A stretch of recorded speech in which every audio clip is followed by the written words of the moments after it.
If you're tired of the standard business and marketing fundamentals, frameworks, and funnels, you need a little mischief.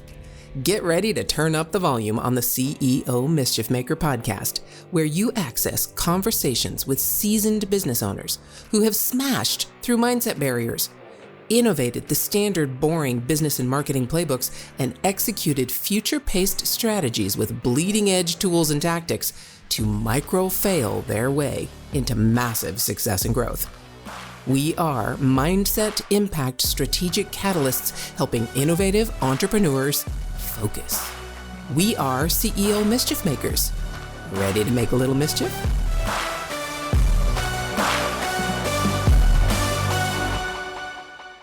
Hey there, CEO Mischief Makers. Did you know that you're just 9 simple questions away from uncovering how well you are placed to generate referrals for your business?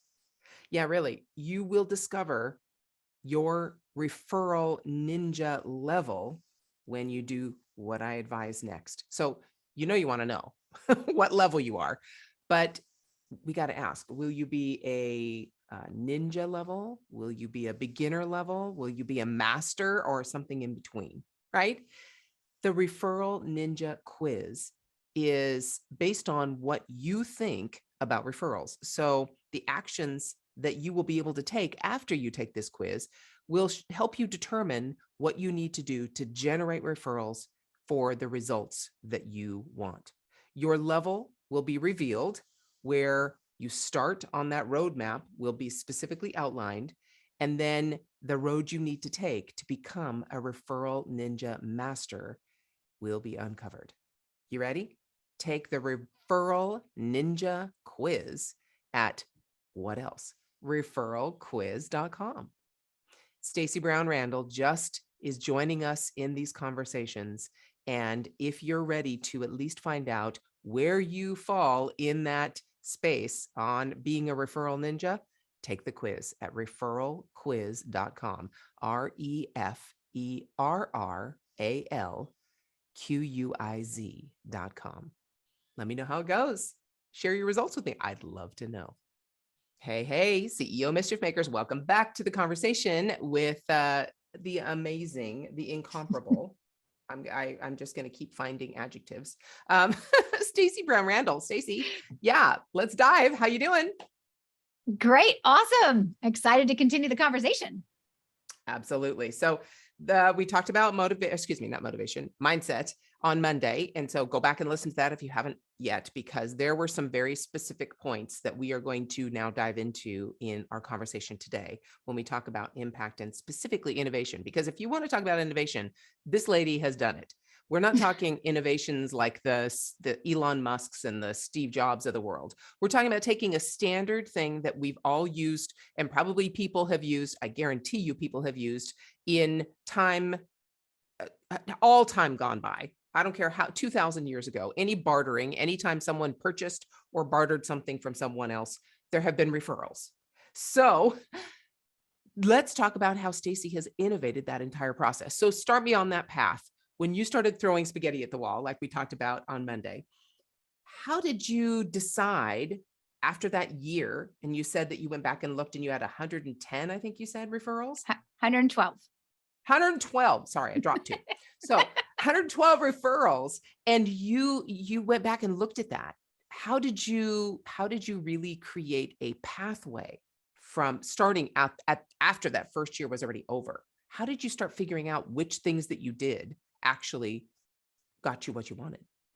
So first, let me just say, I really appreciate the fact that you look at it from an innovation perspective, because I don't think I do. And it's sometimes I need to be reminded that actually, yeah, that's kind of what it is. When you're a complete contrarian to the entire industry, you've had to innovate something. I think that's a nice reminder for myself. So the number one thing, and I just want to say this for every business owner listening right now who's starting their journey or deciding to shift and go in a different direction, find a journal and write in it, because it's the one thing I didn't do. And so I could probably answer this question so much more eloquently if I had actually journaled my thoughts through that process. But a lot of it was just I mean, a lot of it is a blur. And then there's some very specific moments that I'm like, oh, I remember that. Oh, I can see that. But here's what when I look back and I think about that moment in time, when I looked back and I saw that it was 112 referrals, and like, I'm just letting the Excel spreadsheet, right? Count up the number for me, sum it out, right? And I'm like, whoa, it's triple digits, right? It was very much a part of me. The one thing I did first was I looked back at who the people were. And that became a fundamental piece of the entire strategy that I teach, is I looked back at who was actually giving me referrals. And I started paying attention to the relationship we had. And that was really my first aha moment of like, wait a minute. This isn't based on me asking them, because I hadn't. This isn't based on me offering to pay them, because I didn't. This isn't based on me networking every single night and eating rubber chicken dinners every night of the week, because I hadn't, right? Like, I looked at that relationship. And in some cases, it was clients of mine that were referring me, right? So that's a certain type of relationship. And in other areas, it was centers of influence who had never been a client, who never worked with me, right? I used to say who never knew how brilliant I actually was, that were actually referring me. So I started to pay attention to the relationship that I had with them.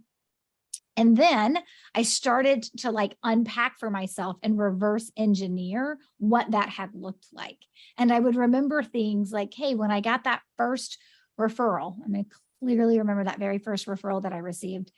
And I had written a card to the person who was referred to me. So yes, I wrote a thank you card to the referral source, because that's just like, well, it's not common knowledge, but it should be. No. But I had written one to the actual person who was hiring me, like coming on board as a new client. And I remember like walking into her office and seeing it on the board. And I was like, that had impact, right? It was paying attention to all those moments where I was truly impacting the other person in this relationship, and really paying attention to the moments where I was impacting my referral sources. And so I actually did it as a reflection. It wasn't as if everything I was doing was intentional. It was doing something that just felt right. And maybe I could just thank my parents because they raised me well. I don't know, but like just doing the things that felt right, and then being like, oh, okay, let's do more of that. And then obviously there's a system behind it, because let's be honest, as business owners, if there's not a system behind it, we're not doing it, because we're going to be too busy. We're just not doing it. And so for me, it really did come down to, it was a reflective, reversed engineering process. And then when I figured out what was working, then I started to pay attention to the science behind it. And I think that was the big piece for me when I do think like innovative, like thinking from an innovative perspective. It was like, it just isn't Stacey's deciding these are the things you do because it makes you a good person. Yes. And right. Like there's research behind why that works. There's like, there's a whole study on the science of social networks. Like you got social networks inside your business. There's a whole study on that. Like behavioral economics, it's a real thing, right? There are a whole podcast that are just talking about behavioral economics, and lots of fabulous books written about it. And then paying attention to like why we help people and what we're like, then it was like all the dots started connecting themselves. And it was paying attention to how I was doing it and what it looked like. And then when I got to the end of my second year and I yet again generated another triple digit, over 100 referrals, then like the confidence boost was like, okay. And now I'm having clients who are having, in some cases, better success than me. It doesn't matter if you're an introvert, extrovert, right? Like all of those pieces came into place though, because of the journey I was on. And I was open to receiving all that information. And this little piece came in and this little piece came in, and I stored it away. And then it became part of the process as I did iteration after iteration of making it better. I mean, when I just think about like one of my core strategies, I have redone the online version of that program 3 or 4 times, because I'm always about, okay, what makes it, how do I teach it better? How do I teach it easier? This is a new piece you need to know, right? I mean, obviously when COVID hit, right, we were innovating in different ways for the strategies. Like referrals are evergreen. So let me say this: good economy, bad economy, national pandemic or not, or international pandemic or not, it doesn't matter. People always want referrals, and they want to make decisions to hire somebody because they've been referred. That's never going away. Like you said, back into the caveman, right? Like that's never going away. And so it was a matter of understanding what my clients needed when a pandemic's hitting, right? Or when a recession's coming, like how we shift what we're doing, but the fundamental pieces are always there. And I think I didn't necessarily think about it the way that I probably should. Those are constant little tweaks and innovation all along the way to make what I do better. So thank you for reminding me of that, MK. Absolutely. I mean, look at, what was it? Was it Bell or one of the scientists? I'm sure someone will correct me on this, but I found 1,000 ways how not to make a light bulb, right? I mean, we always look back on it, which was Edison. Yeah. We always look back, right? We always look back and go, okay, I tried this.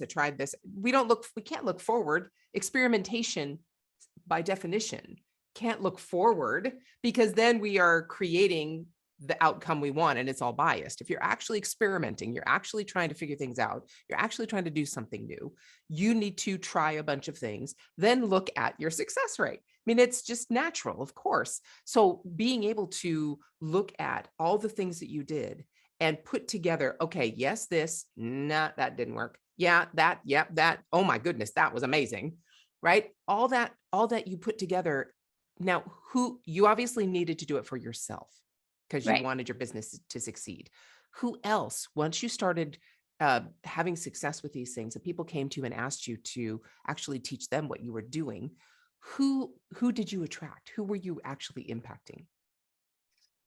Yeah. It's interesting. Like this is probably an overgeneralization, but what's interesting and it really helped me solidify what I was doing is I remember distinctly the first two people that I taught my system to when it was in its roughest form, right? When it was like, why isn't he getting this? Oh, he needs a visual, right? Like that kind of rough draft of trying to teach it to somebody else.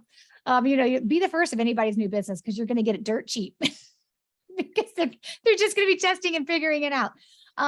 But two introverts. I don't know if anyone can tell. I'm maybe slightly an extrovert, right? Just a little bit. Two introverts, two people who don't like networking, they're like, if I got to be like you, Stacey, I am not interested. Like one's like, I don't want to network. Like if you tell me I have to network, like one person told me I'd rather pull all my fingernails off than have to go to a whole bunch of networking events. And the other one was like, I want to be a dad when I get home in the afternoon and be in the front yard with my kids. I do not want to be going to a bunch of events. And so it really forced the strategy to work for different types of people, depending on who you are, which actually led into one of the I teach 3 platinum principles when we're building out our strategy. And the second platinum principle is it's got to be authentic to you. Right. And so it really came down to like what I was teaching to who I was teaching to actually helped me develop what I ultimately have developed so that it can work for those that it wants to work for. But I also tested it in industries that I will now not work in because I'm like, oh, wait, it's not going to work the way you want it to. You are in an industry that thinks about an easy button. This is not hard. This is not a silver bullet, push a button, all your Facebook ads happen and everybody just buys your stuff because it's $33. Like that's not who I'm working with. That's not who I'm attracting. And it really was. I mean, like the first 2 people I taught, I was B2B. Like I was a coaching practice teaching, like trying to get other clients that were business owners. And the first 2 people I taught it to, introvert, male, female, totally different industries. One was an attorney, one was a financial advisor, and they were B2C. Like they couldn't have been more different than me in terms of how I was making it work for me and making it work for them. But over time, I've really refined that down to the number one thing that people need to have, 2 things that people need to have for my process to work for them is they need to be in a trust-based business. To be honest, I don't really have to trust Amazon to go buy a book. I just got to agree to the fact that they'll probably refund it and make it pretty easy on me right after the fact. I don't have to trust them to make an investment of $25 for a new book. But if I'm working with an attorney, right, there's trust factor. Financial advisor, interior designer, real estate agent, like we're talking about high level, high dollar investments. There's a level of trust that exists in those industries. And when I realized that we could really leverage that in the right way and in a practical way, but also in a good way, those are the industries I started focusing in on, not the highly transactional, not the e-commerce, not the medical type industries. It's really focusing on those that when I say I need you to do this strategy, that would make perfect sense and not feel like a lot of work because they're just trying to run Facebook ads in the background. Just sell something. Yeah. Right. Yeah. They're not just looking to just sell something to somebody. They actually have, they need trust. I mean, an attorney, if you can't trust your attorney and you're in prison and you're trying to get off on a charge, you're in trouble. Yes. Yeah. All the ways. I mean, trust is like, it's just so, so important. You know, there's a quote when you kind of think about it from that perspective is, trust is like that currency, but relationships are the economic driver. And you can't have one without the other, really. And what I teach and what I look at, it's like trust is definitely going to be we're looking at it from that. Trust is certainly a currency that we need, but it's really used well when it's used as the economic driver of a relationship in the right way, not in the evil way. Yeah. Oh, yeah. You're talking to someone in the marketing space. Evil is everywhere, unfortunately, because we have Well, such persuasive things that can be used for not very good things. Well, it's like taking the science of why somebody makes a decision and using it against them, right? Like the truth is, one of the things I talk about is reciprocity, but not in the way anybody talks about it. I actually say, don't take advantage of reciprocity. Yeah. There's an evil way to do reciprocity. And then there's a way to acknowledge that it's there without leveraging it, without taking advantage of it, and without like using it to your advantage. Like it just, like there are concepts in the world of science of how we think, because we've studied this stuff, that I'm like, you don't do that. And I think that's what really gets people's attention when I'm like, don't ask. They're like, okay, yeah, but at what point do you tell me to ask? I'm like, right. Never ask.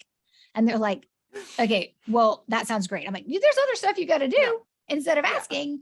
Right. But yeah, I mean, I see it all the time. People are like, take advantage of reciprocity. I'm like, do you have any idea how quickly that damages a relationship when you're like, hey, you've had such a great experience working with me. Now you need to give me the name of 3 people who should also be working with me who are just like you. Like, no, actually, I owe you money and you owe me a service or whatever it is. I don't actually owe you anything past that. And you demanding or asking for the referrals as part of that is the fastest way to sour that relationship. Yeah. Well, I mean, think about it. We as service providers, we want to over deliver. Right. That's just, if you really want to be a good human, if you really want to have a great reputation for your business, you want to over deliver. As a purchaser of a service, I don't need to overpay. Right. Which is basically what you're asking me to do with the reciprocity. You're asking me to overpay. You're asking me to add other payment options onto what I've already paid you for what I asked you to do for me. So yeah, no, we don't need to do that. That is such a good way to think about it. I never thought about that. Right? You're overpaying when you're having them overpay, when you're also asking them to refer you, in addition to what they just paid you. Instead of doing it the way you do it, which is the service provider being an incredibly kind, generous, good human, and acknowledging the kindness for someone to actually pay you for what you hopefully over delivered, and many other parts of that whole process that you teach, to allow them to just go, wow, this was an incredible experience. I want to, Susie Q down the street needs the same thing. I'm going to definitely say, oh my gosh, no, you have to come over and talk to Stacey. She's the one you have to go to. I mean,